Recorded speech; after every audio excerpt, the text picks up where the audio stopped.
There are moments when I push so hard for things to go the way I want that I end up exhausted, frustrated, and without peace, trying to control what was never mine to control in the first place. And even though I know you are in control, it's not easy to let go. It's not easy to release what I thought should happen, or how I thought things should turn out. If today you find yourself in that place, where you do not know whether to keep trying your way or finally surrender to what God is allowing, stay here and bring it before God with me. There are situations in my life that I have tried to manage, adjust and fix in my own way, believing that if I just tried a little harder, thought a little differently, or pushed a little more, things would eventually move in the direction I wanted. But instead of finding clarity, I found tension.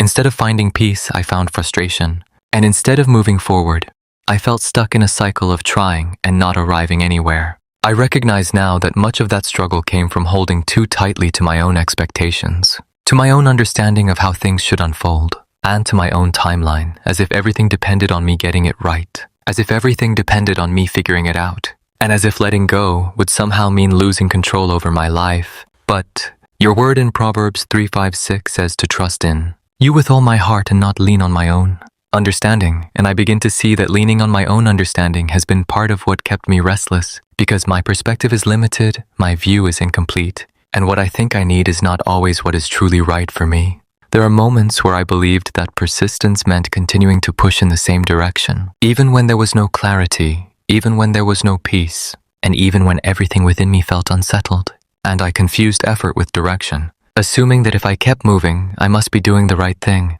But I see now that movement without alignment only leads to more exhaustion.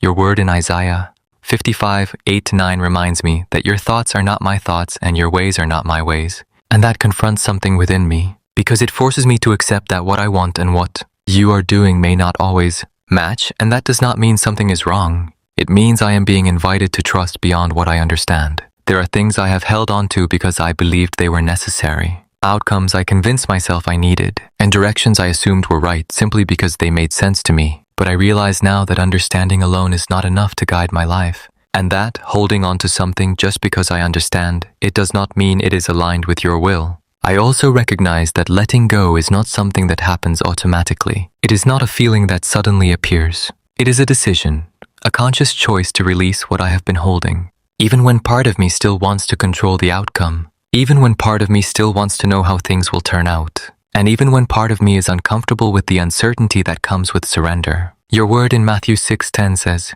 "Your kingdom come, your will be done." And I understand now that saying those words is not just about repeating them, it is about meaning them, about allowing them to shape how I respond when things do not go my way, about allowing them to redefine what I consider success, and about trusting that your will is not something that takes away from me, but something that leads me into what is right, even when I do not fully understand it.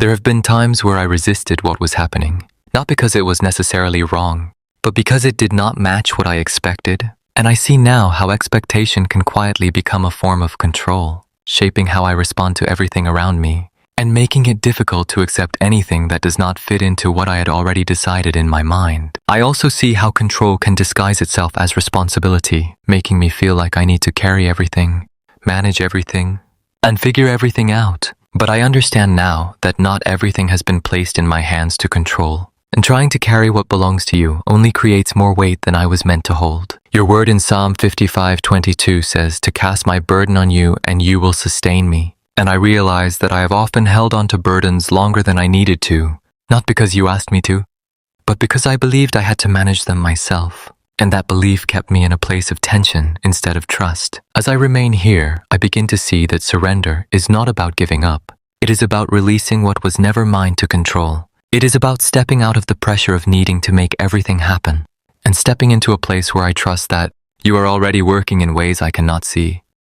And even though part of me still wants to hold on, still wants clarity, still wants to understand every detail, I choose to begin letting go. Not perfectly, not all at once, but intentionally, trusting that as I release what I have been carrying, you will begin to establish something within me that is steadier than my own understanding, something that is not shaken by uncertainty, and something that allows me to move forward with peace instead of pressure. Trying to hold everything together has a cost that is not always visible at first, because it often feels like responsibility, like effort, like doing what needs to be done. Yet beneath that constant effort, there is tension, there is pressure, and there is a quiet exhaustion that builds over time when I keep carrying what was never meant to rest on me. There are situations where I kept revisiting the same thoughts, replaying the same outcomes in my mind, imagining different ways things could have gone, or different ways I could still make them happen. And without realizing it, I was not moving forward. I was circling the same place internally, holding onto something that was no longer mine to shape. Your word in Ecclesiastes 3:11 says that you make everything beautiful in its time. And I recognize how difficult it has been for me to accept timing that does not match my expectations. Because I often measure progress by what I can see immediately, by what I can control, and by what I can influence. But I am beginning to understand that your timing is not dependent on my urgency, and what feels delayed to me may be exactly where it needs to be under your direction. There is a difference between being involved and trying to control the outcome, and I see now that I have crossed that line more than once. Believing that staying involved meant holding on tightly, believing that caring meant not letting go, and believing that responsibility meant I had to carry everything until something changed. Your word in Psalm 46:10 says, "Be still and know that I am God." And that stillness is not something I have practiced easily. Because stillness requires trust, it requires releasing the need to act immediately, to fix immediately, or to understand immediately, and instead allowing space for you to move without me interfering with what I cannot fully see. There are moments where I felt that if I stopped trying, everything would fall apart. That if I loosened my grip, things would get worse. And that if I did not stay involved at every level, something would be lost. But I am beginning to see that holding on too tightly has also kept me from experiencing the peace that comes from trusting you fully. Your word in Job 42:2 declares that no purpose of yours can be thwarted. And that brings clarity into this moment, because it reminds me that what you are doing does not depend on my control. It does not depend on my constant effort, and it is not fragile in the way I sometimes assume. And that allows me to begin stepping back from the pressure I have placed on myself. There are outcomes I wanted to secure, situations I wanted to resolve, and directions I wanted to guarantee. But I understand now that trying to secure everything on my own has kept me in a place of tension rather than trust. Because control creates the illusion of certainty while removing the possibility of peace. Your word in Proverbs 19:21 says that many are the plans in a person's heart, but it is your purpose that prevails, and I see now that my plans are not wrong in themselves. But when they become fixed, when they become something I refuse to release, they begin to compete with what you are doing, and that is where the struggle begins. There are things I have been holding on to not because they were still right, but because I had already invested time, energy, and expectation into them, and letting go felt like losing something. But I understand now that holding on to something simply because it once mattered does not mean it is still meant to remain. Your word in Matthew 11:28 invites me to come to you when I am weary and burdened. And I recognize that much of that burden has come from trying to carry more than I was designed to carry, from trying to control what was never placed under my authority, and from trying to sustain outcomes that were never dependent on me in the first place. There is a release happening within me, not loud, not forced, but steady, as I begin to let go of the need to control every detail, every outcome, and every possibility, and in that release I begin to sense something different, something quieter, something that does not come from knowing everything, but from trusting you with what I do not know. Your word in Isaiah 26:3 says that you will keep in perfect peace those whose minds are stayed on. You and I begin to understand that peace is not found in having everything figured out. It is found in shifting my focus away from trying to control everything and placing it on you, trusting that you are not only aware of what is happening, but actively working in ways I cannot fully see. There are still questions that remain, still uncertainties that have not been resolved, and still outcomes that I do not fully understand.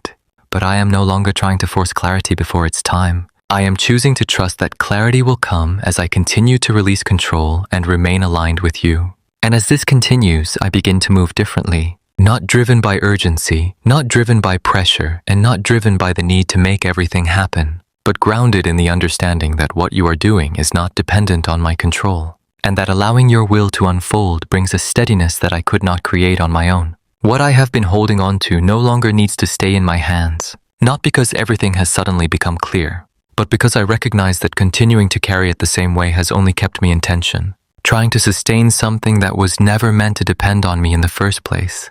There is a point where effort no longer brings clarity, where pushing forward no longer creates progress, and where continuing to insist only deepens the frustration. And I understand now that I have reached that point, not as a place of failure, but as a moment of recognition. where I can finally acknowledge that holding on is no longer helping me. The way I have been approaching this has been shaped by what I thought needed to happen, by what I believed would bring resolution, and by what I assumed was the right direction. But I see now that my understanding has limits, and that continuing to rely on it without question has only kept me in a cycle of trying without arriving. Your word in Luke 22:42 says, "Not my will, but yours be done." And I understand now that these words are not meant to be repeated without meaning. They are meant to be lived. They are meant to shape how I respond when what I want does not align with what is happening. And they are meant to redefine what I hold on to and what I release. I am no longer trying to force an outcome. I am no longer trying to secure a result. And I am no longer trying to make things happen according to what I had already decided. Because I understand that continuing to do so only keeps me in a place of pressure instead of trust. There are things I wanted to see resolved by now, directions I wanted to feel certain about, and outcomes I believed should have already taken place. But I recognize that holding on to those expectations has only kept me tied to a version of reality that may not be what you are doing. This is where I choose differently, not because everything makes sense, but because I no longer want to remain in the same place internally. I no longer want to keep carrying what I cannot control, and I no longer want to measure everything based on whether it matches what I expected. Your word in Proverbs 16:3 says to commit my works to you and my plans will be established. And I understand now that commitment is not partial. It is not holding on to some things while releasing others. It is placing everything before you without trying to maintain control over how it unfolds. There is a release happening within me, not forced, not dramatic, but intentional, where I begin to let go of the need to know, the need to control, and the need to make everything happen according to my timeline. And in that release, I begin to sense a different kind of steadiness, something that does not come from certainty, but from trust. I am no longer holding on to this as if it depends on me. I am no longer revisiting it in my mind trying to figure it out. And I am no longer allowing it to take up the same space within me, because I understand that what I continue to hold on to continues to hold on to me. There is a shift taking place, not in what is happening around me, but in how I am responding to it, and that shift matters, because it changes the weight I carry, the way I think, and the way I move forward from here. Your word in Psalm 37:5 says to commit my way to you, to trust in you, and you will act, and I hold on to that, not as something distant, but as something present, something that allows me to step back from the pressure of needing to act in ways that come from uncertainty, and instead remain grounded in trust. I am choosing to release this fully, not halfway, not temporarily, and not with the intention of picking it back up if things do not change quickly, but completely, understanding that surrender is not a moment, it is a position, something I remain in as I continue forward. What has been placed in your hands will not return to mine the same way, because I understand now that surrender is not something I do once and then move on from. It is something I remain in, a position I choose to stay in even when my thoughts try to go back, even when uncertainty tries to rise again, and even when I feel the urge to take control of what I have already released. There is a difference between saying I trust you and actually remaining in that trust when nothing around me confirms it. And I recognize that this is where it becomes real, not in words, not in intention, but in how I continue to move when I no longer have control over what happens next. Your word in Hebrews 11:1 says that faith is the substance of things hoped for and the evidence of things not seen. And I begin to understand that what I am doing now is not passive. It is not stepping away without direction. It is choosing to remain grounded in something that I cannot fully see, yet still trust is already in motion.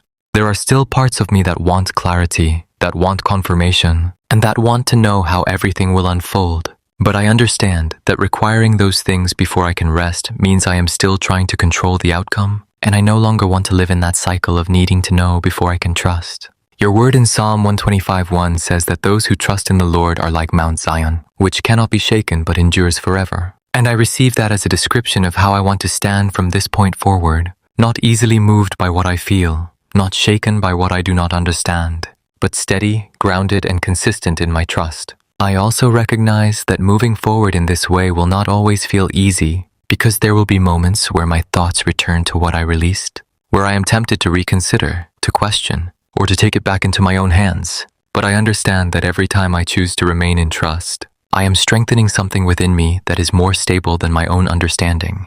Your word in Colossians 3:15 says to let the peace of Christ rule in my heart, and I understand now that peace is not something that appears because everything is resolved. It is something that settles when I stop resisting what I cannot control and allow your will to take its place. There is a quiet confidence forming within me, not loud, not based on visible change, but rooted in the awareness that I am no longer carrying what I was never meant to carry, and that alone shifts how I experience everything that comes next. I am no longer measuring this situation by how quickly it changes. I am no longer defining it by whether it matches what I wanted, and I am no longer allowing it to dictate my peace, because I understand that my peace is not dependent on outcomes. It is anchored in the fact that you are in control. Your word in Isaiah 30:15 says that in repentance and rest is salvation, in quietness and trust is strength.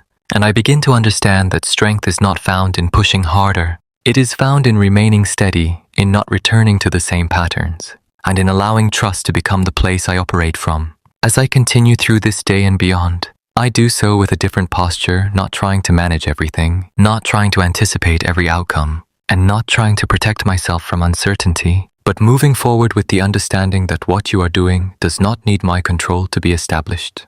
There are things I will not revisit the same way, thoughts I will not allow to take over the same way, and patterns I will not return to the same way, because I understand now that going back would mean stepping out of what I have already chosen here. Your word in Philippians 4:7 says that the peace of God, which surpasses all understanding, will guard my heart and my mind in Christ Jesus, and I receive that as something active, something that continues with me, something that protects what has been established in this moment so that I do not lose it when I step forward. Even if answers take time, even if outcomes are delayed, and even if clarity does not come immediately, I remain steady in what has already been decided within me, because I trust that your will is not uncertain. Your direction is not incomplete, and what you are establishing does not depend on what I can see. And as I move forward from here, I do so without picking this back up, without returning to control, and without stepping out of the place of trust I have chosen, because I know that what has been placed in your hands is secure. What has been surrendered is no longer mine to carry, and what you are doing will unfold exactly as it needs to. And I rest fully in that, knowing that your will is greater than mine, your way is higher than mine, and your purpose will stand. Amen.